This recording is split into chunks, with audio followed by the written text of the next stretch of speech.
Araku coffee త్వరలో పార్లమెంట్లో అందుబాటులోకి రాబోతోంది. ఏపీ ఎంపీల విజ్ఞప్తితో పార్లమెంట్ ఆవరణలో అరకు కాఫీ ప్రచార కార్యక్రమానికి Lok Sabha speaker Om Birla green signal ఇచ్చారు.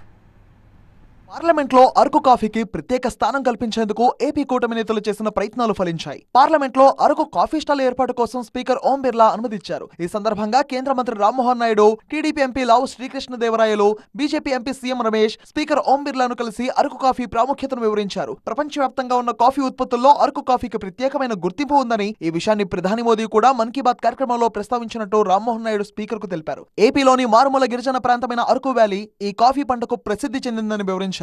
ప్రస్తుతం జరుగుతున్న పార్లమెంట్ సమావేశాలు ముగిసే వరకు అరకు కాఫీ ప్రచార కార్యక్రమాన్ని నిర్వహించేందుకు అనుమతించాలని ఎంపీలు కోరారు. ఈ క్రమంలోనే పార్లమెంట్ ప్రాంగణంలో శాశ్వతంగా అరకు కాఫీ స్టాల్ ఏర్పాటు చేయడానికి కూడా అనుమతులు ఇవ్వాలని స్పీకర్ ను కోరారు. అరకు కాఫీ ప్రత్యేకతకు మంచి ఆదరణ లభిస్తుందని, దీర్ఘకాలిక మార్కెట్ అవకాశాలు మెరుగవుతాయని తెలిపారు. ఈ కాఫీ ఉత్పత్తి ద్వారా చిన్న కన్ఫ్యూజన్, ఫ్లాట్ కొనాలా సైట్ కొనాలా? కన్ఫ్యూజన్ ఎందుకు? ఒక రియల్ ఎస్టేట్ ఎక్స్పర్ట్ తో మాట్లాడు. ఎలా? బాస్ వాలా బీ ద బాస్. స్థానిక రైతులకు కూడా లాభాలు చేకూరుతాయన్నారు రామ్మోహన్ నాయుడు. పార్లమెంట్ లో అరకు కాఫీ స్టాల్ పెడితే దానికి మరింత గుర్తింపు లభిస్తుందని, దేశవ్యాప్తంగా కాఫీ ప్రేమికుల్లో అరకు కాఫీకి ప్రత్యేక స్థానం ఏర్పడుతుందని ఏపీ ఎంపీలు అభిప్రాయపడ్డారు.